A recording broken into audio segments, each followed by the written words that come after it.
Good morning, everybody, and welcome to the morning routine. It's Wednesday morning, December the 20th, 2017, episode number 243.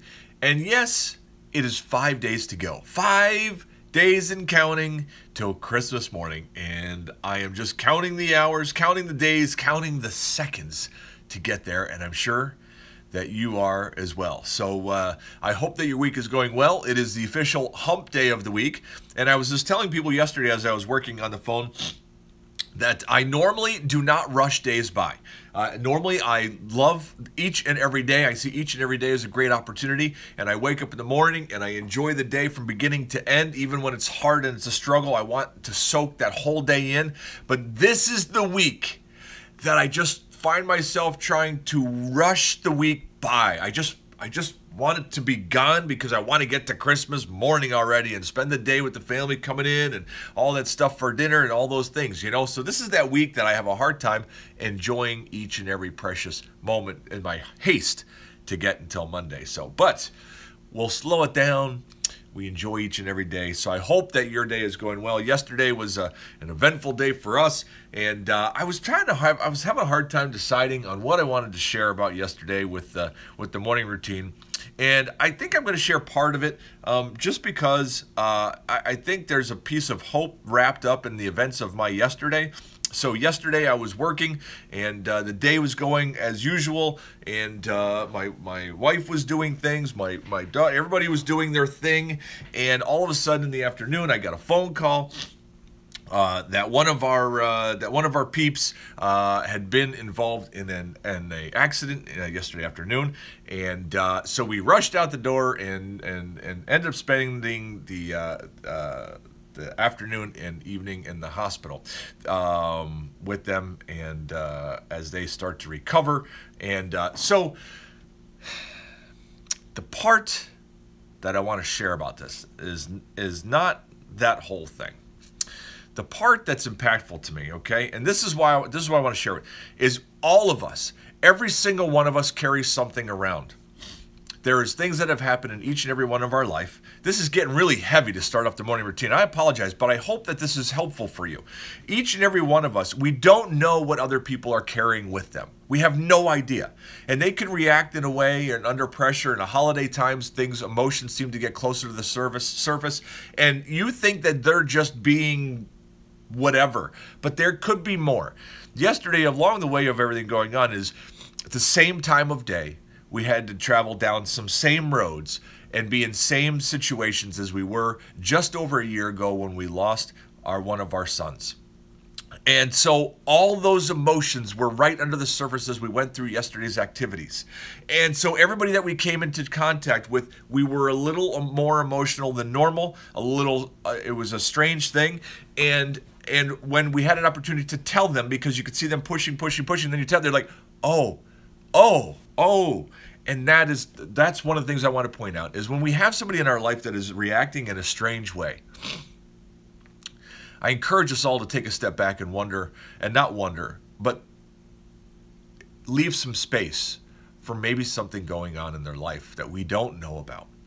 The second part I want to say is I am in awe of all the people out there who have had to go through things and have the courage to step out and do things that have rough memories. What I mean by that is, you know, we had to go into the same hospital.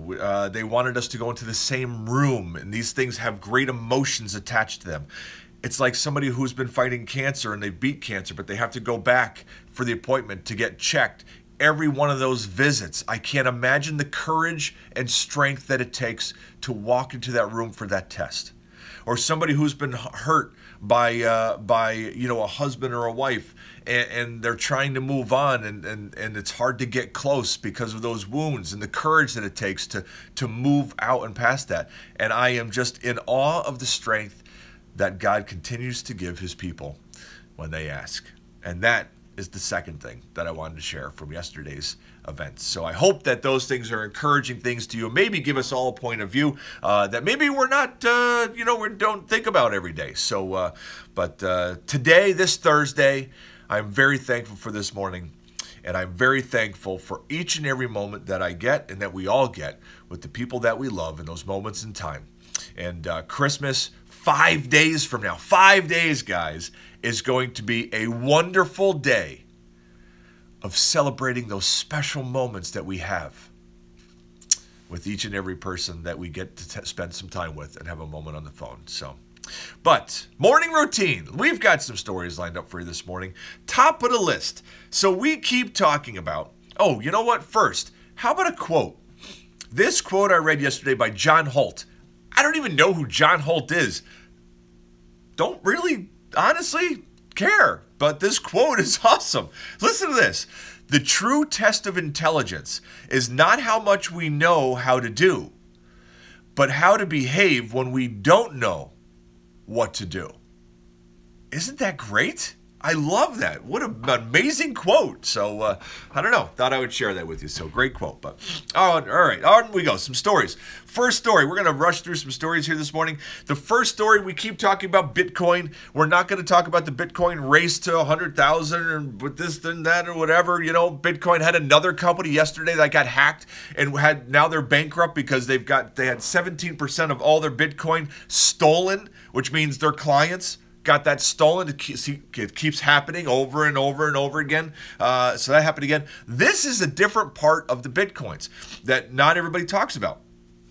Now, to understand this, guys, a quick synopsis. Bitcoins are created by massive, huge computers around the world that are running algorithms to create Bitcoins. Not only are they running nonstop to try to create Bitcoins, but then are also running because every time a Bitcoin is traded, every single computer that has anything to do with Bitcoins has to update to keep track of where all those Bitcoins are being traded. It's a public trading platform. That's why it's popular with people who don't want their money tracked by the federal government through the banking system. So think about all of these computers around the world that are running to make and track Bitcoins, okay? Now that you know that, listen to this. Today, each Bitcoin transaction requires the same amount of energy used to power 9 homes in the U.S. for 1 day. Each Bitcoin transaction, which there's thousands of them in a day, each one takes the power of 9 homes in the U.S. for 1 day. That is how much power a Bitcoin consumes, okay? And miners, people who are creating them, are constantly installing more and faster computers. Already, the aggregate computing power of the Bitcoin network is nearly 100,000 times larger than the world's 500 fastest supercomputers combined. Did you hear that? 100,000 times, so that's 500 times 100, that's 5 million supercomputers worth of energy is what it takes, is what's right now mining computers. And as you know, if you know anything about computers, have heard stories or seen movies or worked in that industry, anywhere that there's computers running in a business, they have to have massive cooling systems to keep them cool because the heat is energy. Energy is a sign of massive consumption. The total energy use of this web of hardware is huge. An estimated 31 terawatt hours per year. Right now, my father, having worked for Con Edison for years, his eyes just roll back in his head. He's like, what? Oh my goodness. More than 150 individual countries in the world consume less energy annually than what it takes to keep Bitcoins going. That power-hungry network is currently increasing its energy use every day by about 450 gigawatt hours each and every day, roughly the same amount of electricity the entire country of Haiti uses in a year. This is the hidden cost of Bitcoin. I think it's a lot cheaper to carry paper money because once it's done, guess what? It's in your pocket. In Venezuela, where rampant hyperinflation and subsidized electricity has led to a boom in Bitcoin mining, rogue operations are now occasionally causing blackouts across the country. The world's largest Bitcoin mines are in China, where they siphon energy from huge hydroelectric dams, some of the cheapest energy in the world. And just a few months from now, Bitcoin's current growth, the electricity demanded by the cryptocurrency network, will start to outstrip what's available, requiring new energy generating plants just for that. July 2019, the Bitcoin network will require more electricity than the entire United States currently uses today. That is in a year and a half. This is the hidden side of what Bitcoins do to our grids, our energy system. So interesting information there, something that you don't hear about in the news very much. Sorry for my little stuffiness. Oh, man. Whew. So the next two are just little side notes, okay? One, meal kits. We keep hearing about meal kits. Blue Apron is the big one, of course, and then there's all kinds of local ones, tons of them. Walmart.com now sells meal kits. They have entered the system. Walmart began selling meal kits, this is a week ago, or 2 weeks ago maybe. There are now a number of available options from 2 different brands, Home Chef and Takeout Kit. The participating meal kit brands are still responsible for the fulfillment of each order, but Walmart takes the order and receives a referral fee and commission. The meal kits generally serve 2 or 4 people and range from $32 to $79. Only 16%, guys, of the U.S. consumers subscribe to a meal kit service. Wow, that was tough, huh? That was crazy. So, and the last little article that I have, this one I found kind of interesting. P.F. Chang's. P.F. Chang's, you've heard the name, restaurant chain's been around. Asian food. I mean, this is what we know here in America. P.F. Chang's is an Asian restaurant chain. 288 locations. It was called P.F. Chang's China Bistro. They renamed it to just P.F. Chang's, right? This is the part that I find interesting. P.F. Chang's is now opening up in China as American bistros, but they're serving the exact same food that they serve in the United States as a Asian American Chinese bistro. Do you see something there? Like, wait a minute. So the same food in America is Chinese, but they take that food and they serve it in China and it's going to be American bistro. Yeah. Something strange, right? I think we're not really getting Asian food there. I think we're getting some kind of a knockoff, you know? But anyways, just something I saw, thought it was interesting, and I would share it. So, and that's that. So let's move on, guys. Let's see what's trending on Google Trends. The top 10 most searched things yesterday on Google were number 1, El Parate de Culican. Don't know. Sorry. No idea. Number 2, the tax bill. The tax bill was passed in a vote late last night. Vote 51 to 48. Number 3, Bitcoin Cash. Number 4, Ocean's 8. Number 5, TJ Miller. Number 6, Demi Lovato. Number 7, UFO. UFO. That'd be awesome. 8, Andrea Nicole Baber. Something like that. Number 9, Sicario number 2. And 10, Anna Kendrick. Those are the top 10 most searched things on Google yesterday. On we go to the trending news. Top of the list today is Uber. Uber dealt blow after EU court classifies it as a transport service. Man, I'm having a hard time saying service today. That's crazy. Next article, American Civil Liberties Union. Detained pregnant immigrant seeking abortion is older than thought. After that, we have Bernard Francis Law. Boston Archbishop disgraced by clergy abuse scandal dies at 86. Then we have Florence Bjelke-Peterson. Flo Bjelke-Peterson, senator and wife of former Queensland Premier, has passed away. Then we have the National Transportation Safety Board. Inquiry considers it if train engineer was distracted. That's that derailed train out west. So they're going to be doing lots of investigating on that. Then we have the Senate votes 51 to 48 to approve the GOP tax bill. Then we have the Pro Bowl. Selections for the 2018 NFL Pro Bowl have been made. Then we have Quintana Roo, Mexico. At least 12 have passed away in a tourist bus crash in Mexico. And that is what's trending on the news this morning. Let's move on, guys, and let's move over to a passage of wisdom this morning. Today's passage of wisdom I chose yesterday morning, and I tell you, with the events that happened yesterday that I was talking about at the beginning of today's morning routine, this passage seems fitting for each and every one of us at times in our life to take a moment and just soak. And this is a very short passage, but I feel like it has a lot in it. Today's passage is one verse. It's Psalm chapter 46, verse 10. He says, "Be still and know that I am God." Be still and know that I am God.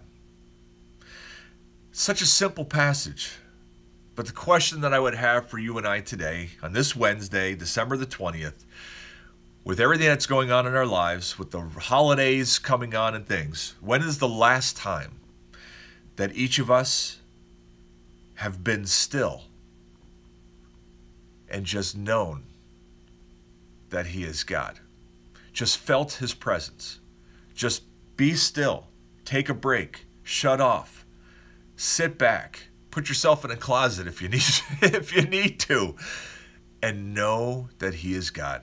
This great love filled with grace and power, who's there for you every day, all day. When you need to lean on Him, when you want to celebrate with Him, He is there, and He is God, the creators of the heavens and the earth, and the creators of each and every one of us is there, and He is God. Let's pray, guys, and let's start this morning. Father, good morning.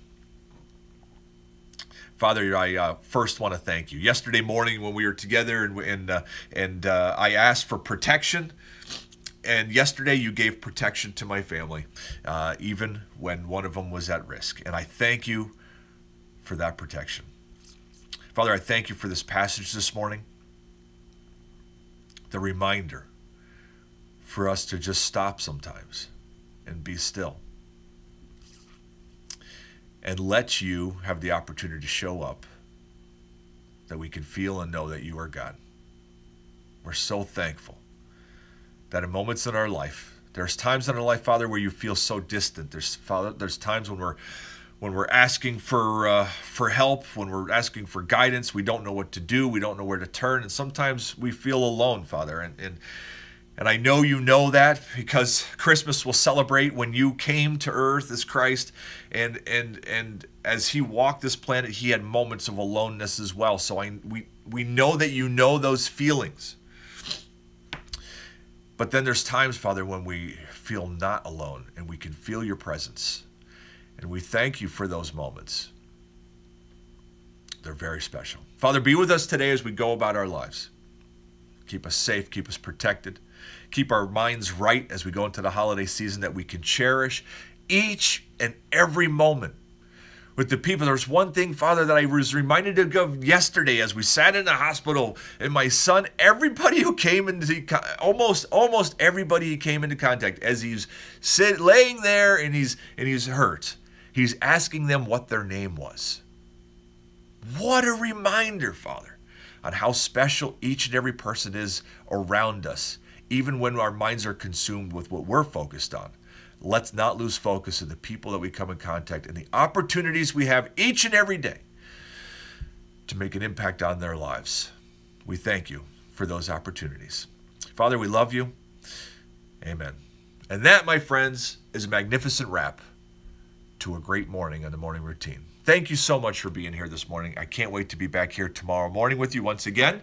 And until tomorrow, enjoy the day, seize the day, and don't forget that today, this very day, is a great opportunity for you to be exactly who you were meant to be. Take advantage of that. Have a great day, guys. I love you.